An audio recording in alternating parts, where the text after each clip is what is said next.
Hola, ¿qué tal? Bienvenidos a su curso de cálculo diferencial, el curso de derivadas. El día de hoy vamos a ver la forma demostrativa por medio de la regla de los 4 pasos de la derivada seno de 1. En este caso, primeramente vamos a resolverlo con respecto a x y a través del proceso de la regla de cadena obtendremos seno de 1. Entonces, para esto, si yo grafico la función f de x igual a seno de x en el plano cartesiano, pues es la gráfica o se estaría generando la gráfica que tenemos ahí presente. Es importante notar, pues bueno, a medida que vamos avanzando los valores de x, pues la pendiente va a ir cambiando. Es un comportamiento totalmente periódico y que es importante cuando obtengamos la resultante, pues entender ciertas cosas. Segundo, del lado derecho, en esta parte tenemos una expresión, tenemos la diferencia de senos de diferentes ángulos, que se puede reescribir de la siguiente manera.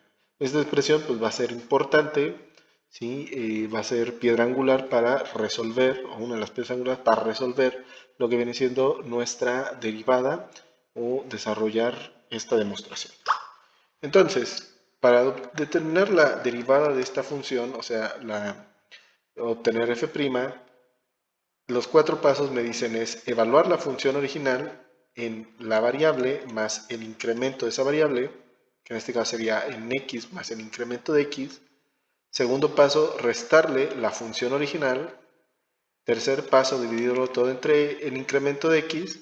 Y cuarto paso, aplicar el límite cuando el incremento tiende a 0. Muy bien, hecho esto, ahora sí, podemos observar que vamos a tener la diferencia de senos de diferente ángulo, donde aquí el primer ángulo, que lo voy a anotar como A, es x más el incremento, y el ángulo 2 va a ser simplemente x. Entonces, reescribiendo quedaría el límite cuando el incremento tiende a 0 de 2 veces coseno de la suma de los ángulos, o sea, x más el incremento más x. Eso dividido entre 2 por seno de la diferencia de los ángulos, que sería x más el incremento menos x. Eso dividido entre 2. Todo dividido entre el incremento de x. Como siguiente paso, lo que voy a hacer es agrupar el 2 con el incremento, ¿sí? Pero todo en el término del divisor. Quedando entonces, lo voy a poner de este lado, el límite cuando el incremento tiende a 0, y como dijimos, en el denominador nos va a quedar el incremento dividido entre 2. Que una vez más, si yo hago la división de fracciones entre 1 y el incremento dividido entre 2, me va a quedar 2 sobre el incremento. También trabajamos esta parte. Si yo hago la suma dentro de este argumento, pues me va a quedar 2x más el incremento. Eso dividido entre 2. Y en la parte de seno, pues veríamos que tendríamos x menos x, se cancelarían y simplemente nos quedaría el incremento entre 2. Entonces, realizando también la división en esta parte, 2x sobre 2, me va a quedar simplemente x. Entonces va a quedar coseno de x más el incremento dividido entre 2. Todo eso por seno del incremento entre 2. Siguiente, voy a agrupar términos, en este caso el seno lo voy a agrupar con el divisor y voy a dejar solito a coseno.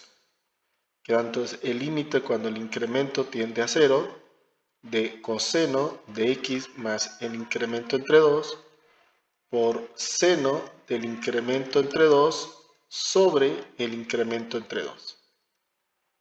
Aplico propiedades de los límites donde me dice que si yo tengo el producto de dos expresiones y le estoy aplicando el límite puede brincar el operador multiplicación y aplicárselo directamente a cada uno de los términos por separado.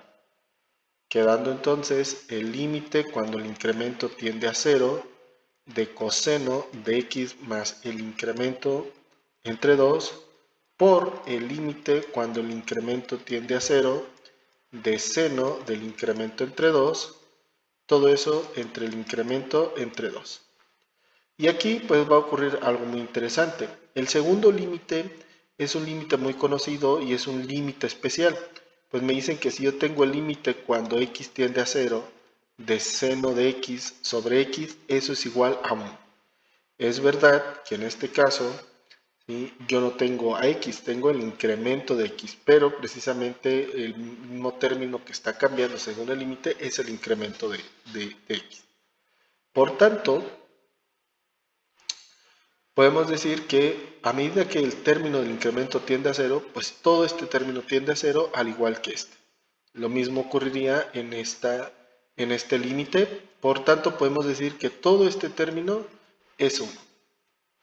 Ahora, en el caso del primer límite, veríamos que como x es una constante, se mantendría, ¿sí?, sin cambio. Sin embargo, el segundo término es el que contiene la variable. O sea, a medida que el incremento tiende a 0, pues este cociente tiende a 0. Entonces simplemente nos quedaría coseno de x como resultado. Por tal motivo, podemos decir que la derivada con respecto de x de seno de x es igual a coseno de x. Aplicando la derivada de una función, pues sería la derivada con respecto de x de seno de u va a ser igual a coseno de u por su prima, o la derivada de u con respecto de x. Y así quedaría entonces la parte demostrativa por medio de la regla de los 4 pasos de la derivada de seno de x. Muy bien, agradezco su atención, espero que cada una de las partes del proceso haya quedado claro y les deseo un buen y gran aprendizaje. Hasta luego.